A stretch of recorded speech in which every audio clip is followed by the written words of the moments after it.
Yamuna express way पर आपका स्वागत है। Welcome to Yamuna expressway. देख सकते हैं भाई, पूरा लाइन यहाँ पे लगी हुई है बाइक वाले में। तो फाइनली यहाँ पर हमने थोड़ा सा ब्रेक लिया और अब आगे चलते हैं। तीर्थ स्थल बरसाना में आपका स्वागत है।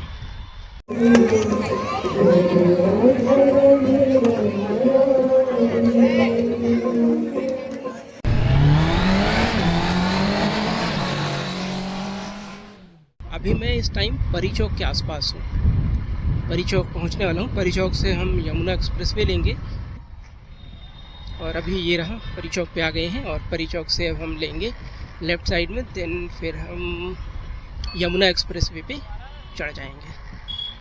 और फिलहाल यमुना एक्सप्रेस वे पे टोल लगता है, ऐसा नहीं कि बाइक का फ्री है। तो बाइक के लिए फ्री वगैरह नहीं है। एक अल्टरनेट रूट भी है जहाँ से मैं जा सकता हूँ, लेकिन वो रास्ता मैं यमुना एक्सप्रेस वे ज़्यादा प्रेफर करता हूँ। तो ये फ़िलहाल Noida, great Noida express way है। बस कुछ ही टाइम में हम लोग यमुना एक्सप्रेस वे पे चढ़ जाएंगे। यमुना एक्सप्रेस वे पे चढ़ रहे हैं और ये रोड सीधा चला जाएगा आपका दिल्ली के लिए, Noida great Noida express way. और ये रोड आपका आगरा चला जाएगा, यमुना एक्सप्रेस वे। और आगरा से आगरा लखनऊ एक्सप्रेस वे पे आप जा सकते हैं। तो ये कंप्लीट रूट है, आप सीधा लखनऊ तक जा सकते हैं। बीच में आप गंगा एक्सप्रेस वे पे भी कनेक्ट हो सकते हैं और आगे आप जा कर के पूर्वांचल पे भी आप इससे जा सकते हैं। तो बहुत बढ़िया एक्सप्रेस वे बनाया हुआ है। फ़िलहाल एक्सप्रेस वे के यूपी में कमी नहीं है। फाइनली हम लोग यमुना एक्सप्रेस वे पे ऊपर आ गए हैं। यमुना एक्सप्रेस वे पर आपका स्वागत है। Welcome to Yamuna expressway. Breaker छोटे ही बने हैं लेकिन बड़े खतरनाक ब्रेकर हैं। फिलहाल हम चल लेते हैं अपने बाइक वाले लेन पर, ताकि कोई दिक्कत ना हो, असुविधा ना हो। तो आप यहाँ पर देख सकते हैं, यहाँ से आगे स्पोर्ट्स सिटी के लिए एग्जिट लगभग 11 किलोमीटर दूर मिल जाएगा। वहाँ से आप क्रिकेट स्टेडियम जा सकते हैं, इंटरनेशनल सर्किट जा सकते हैं। और ऊपर एक ओवर ब्रिज दिख रहा है। तो फिर ये ईस्टर्न पेरीफेरल एक्सप्रेस वे का है, दिल्ली एनसीआर के चारों तरफ फैला हुआ है। तो ये रहा कट जेवर इंटरनेशनल एयरपोर्ट का, नोएडा इंटरनेशनल एयरपोर्ट का। और साथ ही साथ ये आगे जो ये ऊपर से फ्लाईओवर जा रहा है, इसको आप लेकर के फरीदाबाद जा सकते हैं। आगे ढाबे वगैरह कई सारे हैं। फिलहाल ये देखिए कितना बढ़िया शानदार बनाया हुआ है पर्यटन के हिसाब से। और साथ ही साथ इस एक्सप्रेस वे की जो खूबसूरती है वो इन सब चीज़ों से कहीं ज़्यादा बढ़ जाती है। तो यहाँ से हम लोग ढाबे की तरफ ले रहे हैं। थोड़ा सा ढाबे वगैरह बने हुए हैं, वहाँ पर रुकेंगे थोड़ी देर और अपना ब्रेकफास्ट वगैरह करेंगे। तो हम लोग यहाँ पहुँच गए हैं। ये नाम इसका जॉली कोक। यहाँ पर कई सारे कैफ़े वगैरह बने हुए हैं। चलते हैं, देखते हैं क्या सिस्टम है, कैसे है। तो फाइनली यहाँ पर हमने थोड़ा सा ब्रेक लिया और अब आगे चलते हैं। यहाँ पर पूरा बरिस्ता और सबवे इस टाइप के हैं। तो यहाँ पर आप रुक करके आराम से बेसिकली वॉशरूम वगैरह कर सकते हैं, फ्रेश हो सकते हैं, प्रॉपर तरीके से। और ये आगे पेट्रोल पंप बना हुआ है, आपको पेट्रोल लेना है या सीएनजी लेना है, वो सारी चीज़ें यहाँ पर हैं। तो आप यहाँ से अपना ले करके फिर आगे कंटिन्यू कर सकते हैं बेसिकली। तो मैं दोबारा से एक्सप्रेस वे पे चढ़ रहा हूँ। हमारे रास्ते का पहला टोल प्लाजा फिलहाल आ चुका है। देखते हैं कि अभी तक हमने जो लगभग 40 किलोमीटर के 35 से 40 किलोमीटर का ट्रेवल किया थे गौतम बुद्ध नगर जिले के इस एक्सप्रेस वे पर। ये अभी तक का जो एक्सप्रेस वे है वो गौतम बुद्ध नगर में पड़ा है। तो देखते हैं इस पे क्या चार्जेस लगेंगे, टोल के कितना चार्ज लगेगा, कितना पैसा लगेगा। देख सकते हैं भाई, पूरा लाइन यहाँ पे लगी हुई है बाइक वाले में।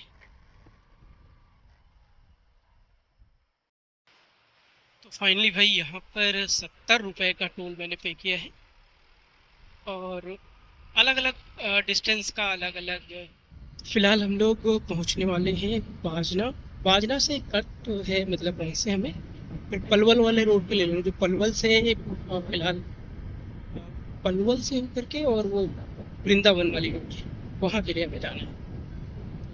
यहाँ से लगभग 1-1.5 किलोमीटर है वो कट, वहाँ से हमें कट लेना है। फिर आगे जाकर उस कट से यू टर्न लेके जो पलवल और वृंदावन वाला जो कनेक्टेड रूट है उस रूट पे फिर हमें कनेक्ट करना है। नौझील और बाजना उसके लिए ये 1 किलोमीटर कट है। फिलहाल ये रहा आगे आ गया कट हमारा, और इस कट से ही हमें लेफ्ट लेंगे।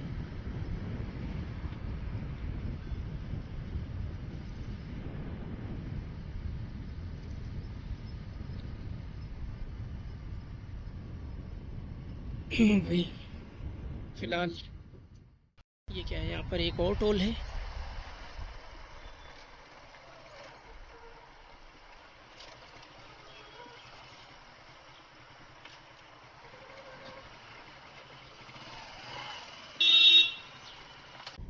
फिलहाल बाजने से मैं एक्सप्रेस वे से नीचे आ गया हूँ, जो आगरा वाला यमुना एक्सप्रेस वे से नीचे आ गया हूँ।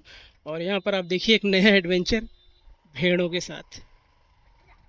भाई भेड़ें पूरा रोड छाप करके चल रही हैं। अरे भाई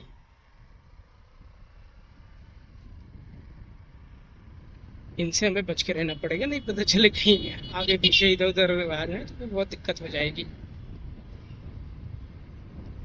इस रास्ते पे ऑलमोस्ट मुझे ये मान के चलना है कि अभी मेरी जर्नी लगभग 50 किलोमीटर के आसपास हो गया है। आगे मतलब है बरसाना अभी 50 किलोमीटर हो गई।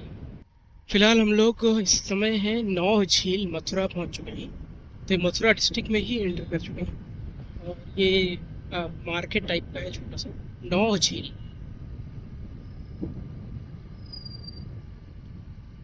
तो एक लोकल मार्केट टाइप का है, थोड़ा सा यहाँ पे सिंगल लेन है, तो बाइक के हिसाब से तो कोई दिक्कत नहीं है।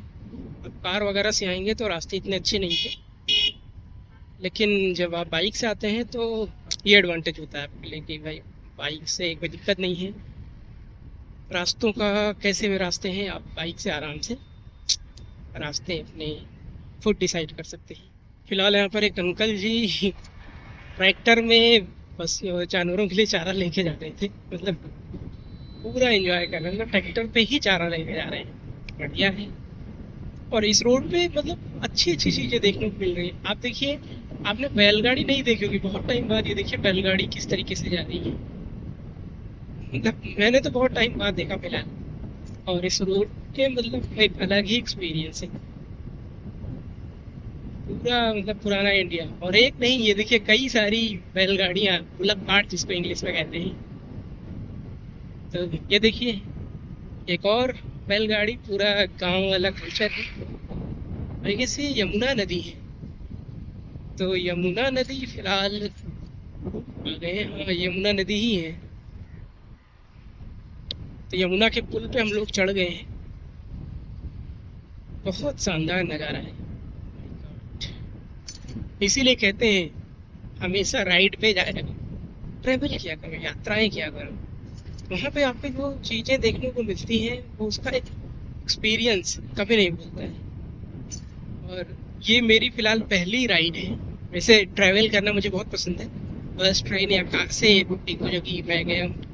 लेकिन बाइक का जो एक्सपीरियंस है वो अलग ही है। मतलब आज मुझे फील हो रहा है कि मतलब बाइक से जो लोग जाते हैं घूमने, वाकई जो एक्सप्लोरेशन जिसको कहते हैं कि एक तरीके से मेडिटेशन है।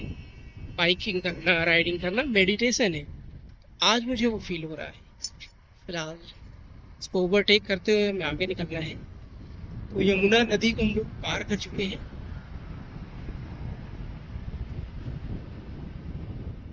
ये देखिए हमारे सामने एक दूध वाले भैया जा रहे हैं, सब परिवार। दूध भी है, दूध भैया नहीं है, दूध वाले अंकल हैं। तो सब परिवार जा रहे हैं, मतलब घर के सभी सदस्य भी हैं और का भी। लोगों के पीछे दो दो गैलन कहते हैं, टैंक कहते हैं, मतलब जो भी कहते हैं, मतलब ऑन रखा है। सही है। तो फिलहाल यहाँ से हम लोग आगे जा कर के लेफ्ट होंगे।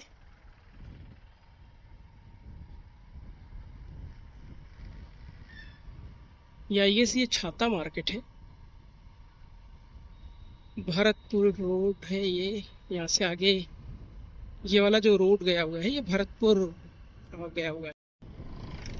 ऑलमोस्ट हम लोग पहुँच गए हैं। यहाँ से 1 किलोमीटर और है बस, 2 किलोमीटर हार्डली।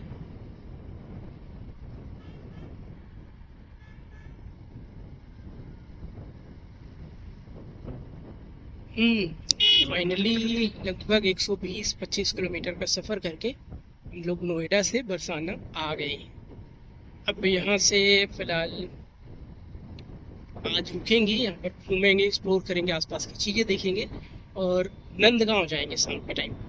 फिर जब मतलब 2-3-4 बजे के आसपास नंदगांव जाएंगे। फिर शाम के टाइम हमें जाना है मतलब कीर्ति माता मंदिर और जगहों पर यहाँ पर घूमना है। फिलहाल तीर्थ स्थल बरसाना में आपका स्वागत है।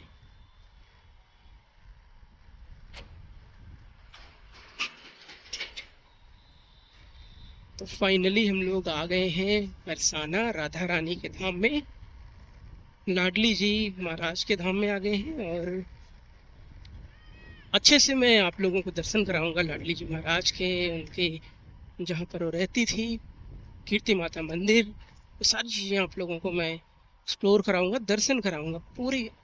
एक तरीके से आप ये कह लीजिए कि ये बरसाना की पूरी यात्रा हम आपको करवाने वाले हैं। फिलहाल हम लोग हैं कीर्ति माता मंदिर के पास, ये सामने कीर्ति माता मंदिर पड़ जाएगा, आप देख सकते हैं यहाँ पे। तो इसका मैं आप लोगों को अच्छे से दर्शन कराऊंगा, लेकिन शाम के टाइम जब आएंगे तो एकदम मस्त दर्शन करवाएंगे आप लोगों को। अभी पहले चलते हैं कहीं रुकने का, देखते हैं होटल वगैरह या कुछ भी मिल जाए। रंगीली जी महल, कीर्ति माता मंदिर है ये, तो बहुत अद्भुत जगह है।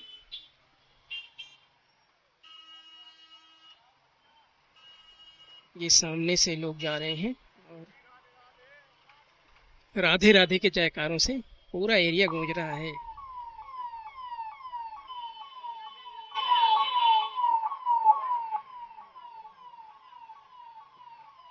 बाइक होने का ये फायदा है कि लोग ट्रैफिक में खड़े हैं हम लोग निकल लेते हैं। हम भी चलते हैं, पहले कहीं रुकने का व्यवस्था करते हैं, उसके बाद फिर चलेंगे, आपको अच्छी अच्छी जगहों के दर्शन कराएंगे।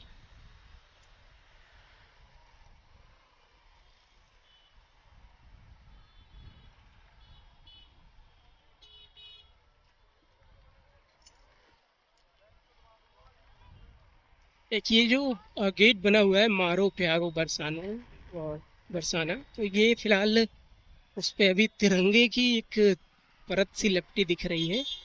कल 15 अगस्त है तो पूरी तरीके से उसको सजा रखा है, आप देख सकते हैं।